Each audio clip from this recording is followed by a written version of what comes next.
સ્વાગત છે મારા કિચનમાં।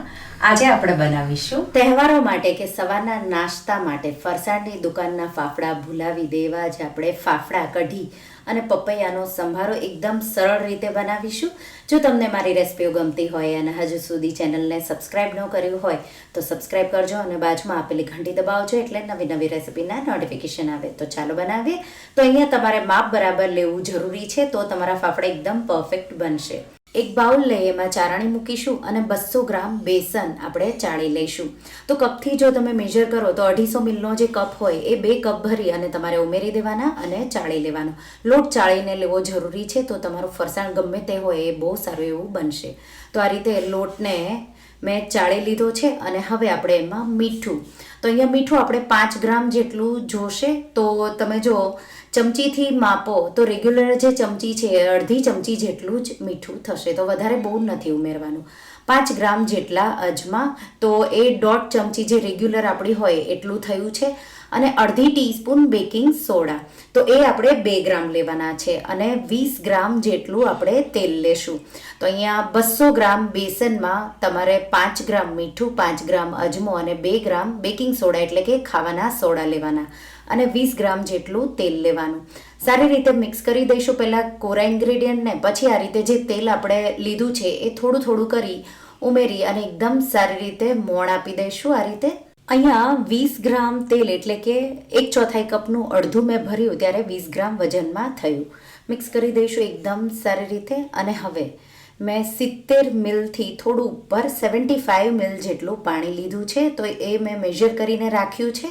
તો એ અત્યારે હું 1/4 કપમાં ભરી દઈશ અને પહેલાં આપણે આ પાણી વાપરીશું અને પછી હું તમને કહીશ તો એ લગભગ પછી 2 થી 3 ટેબલસ્પૂન જેટલું ઉપર થશે। તો આ રીતે થોડું થોડું પાણી ઉમેરી અને આ જે લોટ છે એ ભાખરીના લોટથી થોડો ઢીલો અને રોટલીના લોટથી કઠણ એમ તમારે બાંધવાનો છે।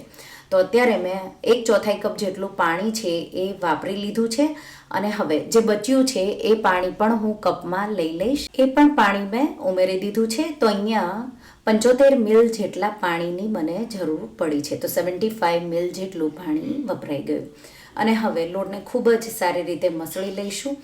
તો તમે જોઈ શકો છો લોટ થોડો ચીકણો છે એટલે હાથમાં થોડું અમથું તેલ લેશું, 1 થી 2 ટીસ્પૂન જેટલું જરૂર લાગે એટલું, અને આ રીતે લોટને ખૂબ જ સારી રીતે મસળી લેવાનો।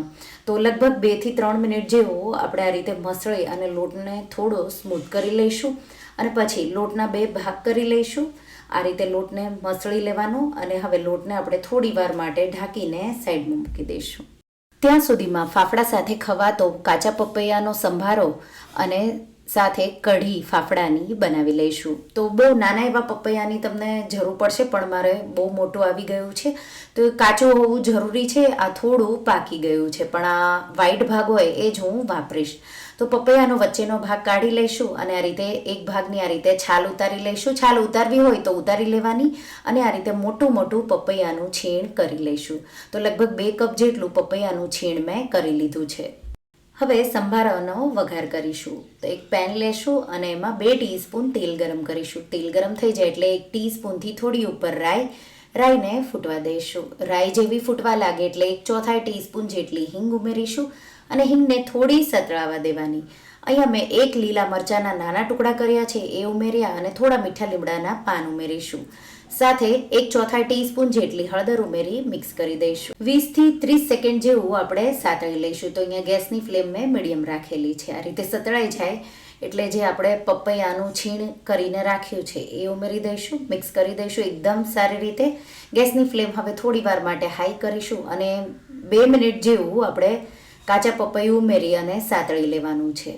આ રીતે થોડું તમે 2 મિનિટ જેવું સાતળી લ્યો એટલે અડધી ટીસ્પૂન જેટલું મીઠું કે પછી સ્વાદ પ્રમાણે મીઠું ઉમેરી દઈશું અને સાથે આપણે એમાં થોડી અમથી ખાંડ, તો અડધી ટીસ્પૂન જેટલી શુગર ખાંડ ઉમેરી દઈશું, મિક્સ કરીશું અને પાછું આપણે થોડી વાર માટે સાતળી લઈશું અને 2 મિનિટ જેવું મેં પાછું સાતળ્યું અને લાસ્ટમાં આપણે એમાં અડધી ટીસ્પૂન લાલ મરચું પાવડર અને થોડા લીંબુના ટીપા ઉમેરી ગેસની આંચ બંધ કરી મિક્સ કરી દઈશું અને આપણો ગરમા ગરમ એવો ટેસ્ટી કાચા પપૈયાનો સંભારો તૈયાર છે। આપણે એને એક બાઉલમાં કાઢી લઈશું। લીલા ધાણાથી થોડું હું એને ગાર્નિશ પણ કરી દઈશ। હવે આપણે કઢી બનાવીશું। તો કઢી માટે એક બાઉલમાં 1 ટેબલ સ્પૂન બેસન, 1 ટેબલ સ્પૂન જેટલું દહીં ઉમેરી એકદમ સારી રીતે ફેટી મિક્સ કરી દઈશું. આ રીતે ફેટી અને મિક્સ થઈ જાય એટલે આપણે 1 કપ જેટલું પાણી ઉમેરી દઈશું. તો અહીંયા 1 ટેબલ સ્પૂન ચણાનો લોટ લ્યો તો 1 કપ જેટલું પાણી લેવાનું. મિક્સ કરી દઈશું એકદમ સારી રીતે. અને સાથે એમાં આપણે થોડી અમથી હળદર, તો આ રીતે 1 થી 2 ચપટી જેટલી હળદર ઉમેરી મિક્સ કરી દઈશું અને એને સાઈડમાં મૂકીશું. હવે કઢીનો વઘાર કરીશું. તો એના માટે એક પેનમાં 1 થી 2 ટીસ્પૂન જેટલું તેલ ગરમ કરીશું. તેલ ગરમ થઈ જાય એટલે 1 ટીસ્પૂન જેટલી રાઈને ફૂટવા દેશું. રાઈ જેવી ફૂટવા લાગે એટલે 1/4 ટીસ્પૂન જેટલી હિંગ, થોડા મીઠા લીમડાના પાન. આ રીતે થોડું સતળાય એટલે જે આપણે કઢીનું મિક્સર તૈયાર કર્યું છે એ આ રીતે મિક્સ કરી અને ઉમેરી દઈશું. તો આ રીતે અને હવે એને એક જ દિશામાં આ રીતે ચલાવતા રહી અને 3 થી 4 મિનિટ જેવું ઉકળવા દઈશું. 4 મિનિટ પછી કઢી આ રીતે ઉકળી અને થોડી જાડી થઈ જશે અને પીળી પણ આવી થઈ જશે એટલે 1 થી 2 ટીસ્પૂન જેટલી ખાંડ અને અડધી ટીસ્પૂનથી થોડું ઓછું મીઠું ઉમેરી મિક્સ કરી દઈશું. જો તમારી કઢી જાડી ન થઈ હોય તો તમારે થોડો ચણાનો લોટ પાણીમાં મિક્સ કરી પાછો ઉમેરી દેવાનો. તો ઠંડા પાણીમાં મિક્સ કરી ઉમેરી દેવાનો. લીલા ધાણા ઉમેરી દઈશું અને કઢી આપણી તૈયાર છે. હવે જે આપણે ફાફડા માટેનો લોટ બાંધ્યો છે એમાંથી 2 લુવા કર્યા હતા, એક લુવો લઈ લઈશું. ખૂબ જ સારી રીતે મસળી લઈશું. તો હવે આપણે તેલ બિલકુલ નહીં લગાવીએ. ચોપિંગ બોર્ડ ઉપર તેલ બિલકુલ નહીં લાગવું જોઈએ, નહીંતર ફાફડા તમને વણતા નહીં ફાવે. તો આ રીતે લુવાને લઈ ખૂબ જ સારી રીતે મસળી અને એના રીતે મેં ટુકડા કરી લીધા છે. તો એક સરખા આપણે 1 ઇંચ જેવા આવા ટુકડા કરી લઈશું. એક લુવો લેશું અને એકદમ સારી રીતે એને મસળી આવો રોલ કરી લઈશું. હવે હથેળીનો ઉપર ભાગ લેશું. આ રીતે હથેળીનો જે ભાગ છે એના પર એક સરખું પ્રેશર આપી અને આ રીતે તમારાથી જેટલું ખેંચાય એટલું એ રીતે તમારે ફાફડાને શેપ આપી દેવાનું. આ રીતે શેપ અપાઈ જાય એટલે ધારદાર છરી લેશું. પાછળથી આ રીતે ધારદાર સાઈડ હોય એ આ રીતે રાખી અને આ રીતે ખેંચી લેશું એટલે ફાફડો ચોપિંગ બોર્ડથી અલગ થઈ જશે. તો અહીંયા તમારે લાકડાનું પાટલી પણ વાપરી શકો છો અને ચોપિંગ બોર્ડ પણ વાપરી શકો છો. એ જ રીતે બીજું એક સરખું પ્રેશર દઈ અને ખેંચી લેવાનું અને નાઈફ આ રીતે રાખી અને એક સરખું જ તમારે ખેંચી લેવાનું એટલે આ રીતે ફાફડો અલગ થઈ જશે. ફાફડાને તળવા માટે મેં અહીંયા છીછરી અને પોળી કડાઈ લીધી છે અને એમાં મેં તેલ ગરમ કરી લીધું છે. તેલ એકવાર ગરમ થઈ જાય એટલે ગેસની ફ્લેમ મીડિયમ કરી દેવાની અને પછી આ રીતે જે આપણે ફાફડો પાડ્યો એ આપણે ઉમેરી દઈશું. તો એક ફાફડો મૂક્યો અને તરત જ બીજી સાઈડ આ રીતે લુવા, આ રીતે લંબગોળ લુવા કરવાના અને એક જ સરખો ભાર દઈ અને તમારે નાઈફના મદદથી આ રીતે અલગ કરી લેવાનું. તો આ રીતે નાઈફ ધારદાર મૂકી અને તરત જ તમારે એને છેક સુધી સરકાવી દેવાનું એટલે ઇઝીલી ફાફડો તમારો થઈ જશે. આ રીતે બીજો ફાફડો ઉમેર્યો એટલે પહેલા ફાફડાની સાઈડ ચેન્જ કરી લેવાની. એ જ રીતે મેં ત્રીજો ફાફડો બનાવી લીધો. હવે જે બીજો ફાફડો છે એની પણ સાઈડ ચેન્જ કરી લઈશું અને પછી આ પહેલો ફાફડો છે એકદમ ક્રિસ્પી થઈ ગયો, એને કિચન પેપર પર કાઢી લઈશું અને એ જ રીતે બધા જ ફાફડાને તો લગભગ તમને 30 સેકન્ડ જેવું એક સાઈડ તળવાનું, પાછી સાઈડ ચેન્જ કરવાની, પાછું 30 સેકન્ડ જેવું મીડિયમ ફ્લેમ પર તળવાનું અને પછી તમને જો લાગે તો 10-10 સેકન્ડ બે સાઈડ તમારે તળી અને કિચન પેપર પર આ રીતે ફાફડા કાઢી લેવાના. તો આ જ રીતે હું બધા ફાફડા આ રીતે પાડતી જઈશ સાઈડમાં અને તળી લઈશ. તો લગભગ તમે 4 થી 5 લોકો માટે આ ફાફડા બનાવી શકો ગરમ ગરમ.